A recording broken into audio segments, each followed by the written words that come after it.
लगातार ध्यान देना रहे। हालेलुया।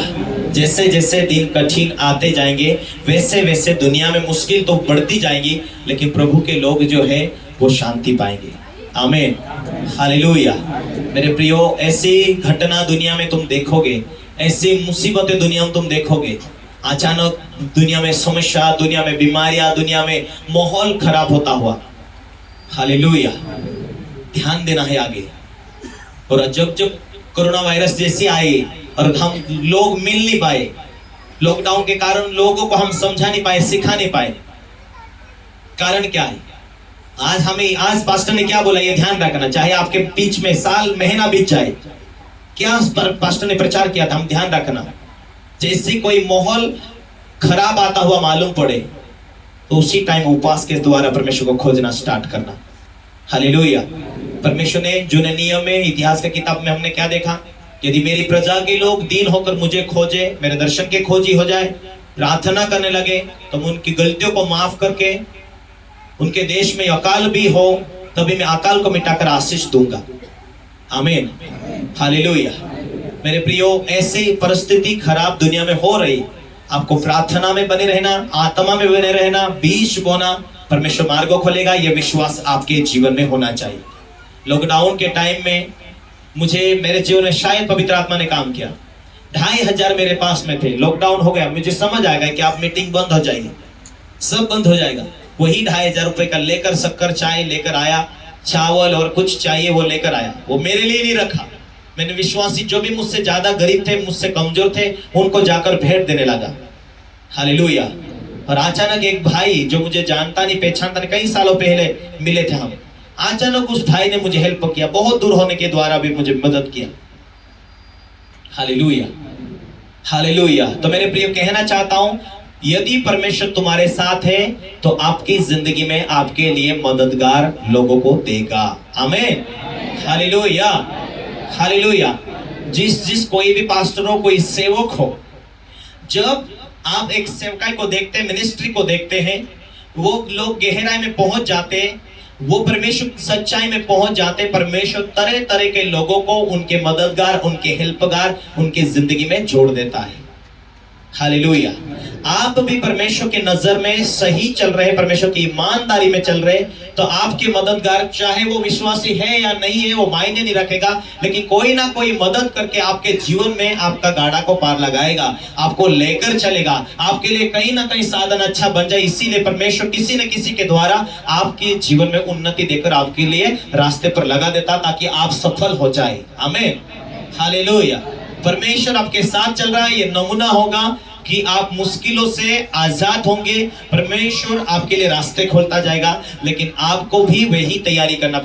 आपके लिए मैंने आज बहुत आशीष का कारण, आशीष के लिए भविष्यवाणी के रूप में आज आपके लिए प्रचार कर दिया, लेकिन आपने उस पर जिया नहीं, आपने उस पर मनन नहीं किया, आपने उसके लिए प्रार्थना नहीं किया, आपने उस विषय को कभी ध्यान में नहीं लिया। हालेलुया। तो क्या फायदा है? मुसीबत में आकर चिल्ला रहे, ओ प्रभु बचाओ बचाओ। हालेलुया। हमें उससे पहले तैयारी करना है। आमीन। घटनाओं से पहले हमें सावधानी। जब भी कोई घटनाएं दुनिया में आती है, परमेश्वर अपने दास के द्वारा चेतावनी दे देता है। हालेलुया।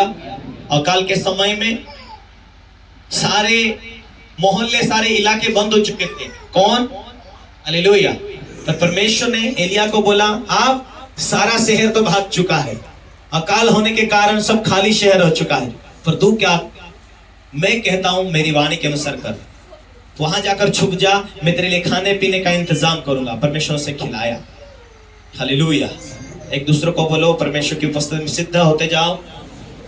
एक आवाज आएगी, परमेश्वर, ये वाणी तुम्हें परमेश्वर ने चुन लिया है, इसलिए वो तुमसे बात करना चाहता है। यदि तुम्हारा वचन के साथ, आज्ञाओं के साथ तुम जुड़े रहेंगे, परमेश्वर आत्मा है, वो बात करेगा। आज्ञाओं को नहीं मानेंगे, परमेश्वर बातों को नहीं समझेगा, वो समझेगा लेकिन बात नहीं करेगा। हालेलुया। इन अंतिम दिनों में परमेश्वर की वाणी तुम्हें जरूरी है। आमीन। हालेलुया। एक मुसीबत नहीं, हम हजारों प्रभु के पास लेकर आते हैं, परमेश्वर ने अब आज उस स्त्री के बारे में देखा, किसी से ना बात करते हुए ध्यान दिया उसने। प्रभु की उपस्थिति में बढ़ना है, चमत्कार को देखना है, अपने जिंदगी में अपने सारे बोझ को तुम्हारे जिंदगी में से बाहर करना चाहते हो तो हालेलुया, तुम्हारे काम सफल हो ऐसा लगता है, जितने तुम पास्टरों के करीब रहेंगे, बातें मानेंगे, उतना तुम्हारे जीवन में पवित्र आत्मा टच करता जाएगा। आमीन, हालेलुया। उतना परमेश्वर की आत्मा तुम्हें खुश करता जाएगा, जितना अधिक बनने की लालसा तुम करते हो। हालेलुया। जहां जहां तुम्हें सफलता नहीं मिल रही, सेवकाई में लगे रहो, भेंट देने में लगे रहो, बीज बोने में लगे रहो। मार्ग नहीं खुल रहा, बीज बो के तो देखो। हालेलुया। परमेश्वर के इस दास जो कहते हैं, मान के तो देखो, गवाही दे के देखो, लोगों के लिए प्रार्थना करके देखो। जैसे कई लोगों के लिए रास्ते नहीं खुल रहे, ऐसे लगता है आपको, तो ठीक है मैं गाना गा रहा हूं, प्रचार कर रहा हूं, आराधना कर रहा हूं, पर गवाही दे के देखो, बीज बो के देखो। मार्ग नहीं खुल रहा, आगे आगे बढ़ के देखो, उपवास रख के देखो, प्रार्थना करके देखो। जिस वेश्यों से बंधन से आजाद नहीं हो रहे, अधिक आपको बढ़ने की जरूरत है, ताकि परमेश्वर आपको स्वर्गीय ताकत के द्वारा आपको मदद कर सके। परमेश्वर का वचन कहता है, वो थके हुए को बल देता, शक्ति को बहुत सामर्थ्य देता। परमेश्वर के सामने बोलना कि परमेश्वर मार्ग खोलने के लिए मैं थक चुका हूं, क्या करूं, तू हेल्प कर। जब परमेश्वर के सामने दीन और नम्र बन जाएंगे, परमेश्वर के ऊपर बोझ दे देंगे, प्रार्थना की तैयारी करेंगे, माफ करने वाले बनेंगे, अपने हृदय को बुरी बातें बोलने, बुरी बातें सुनने से बचा कर रखेंगे, क्योंकि तुम्हारे हृदय के अंदर ही खुला मन, खुला दिल आपका रहता है। जब आप हृदय को साफ सुथरा रखेंगे, सबसे छोटा बनकर जीना चाहता हूं, ऐसा मन बनाकर जीकर प्रार्थना करके तैयारी करेंगे। देखो कुछ टाइम, कुछ दिनों के बाद जब परमेश्वर आपसे बात करने लग जाए, अन्य भाषाओं के द्वारा आपका आनंद और हंसने वाली प्रार्थना आपको हो जाए, ये बड़ा और लास्ट छुटकारा है। जब आप सारी बीमारी, सारे प्रॉब्लम से छुटकारा होने के बाद आप हंसने वाली प्रार्थना करने लग जाए, इस गहराई के अंदर डायरेक्ट परमेश्वर बात करता है। मैं अनुभव से बता रहा हूं और अनुभव से प्रचार कर रहा हूं मेरे प्रियो, उस गहराई में तक विश्वासी बढ़ने वाला बन जाएगा। हालेलुया। वो चाहे दास दासी हो, सेवक हो, वो आशीषित होने लगेंगे। आमीन। बोलो यीशु मसीह की। हालेलुया। आइए अपने आंखों को बंद करें।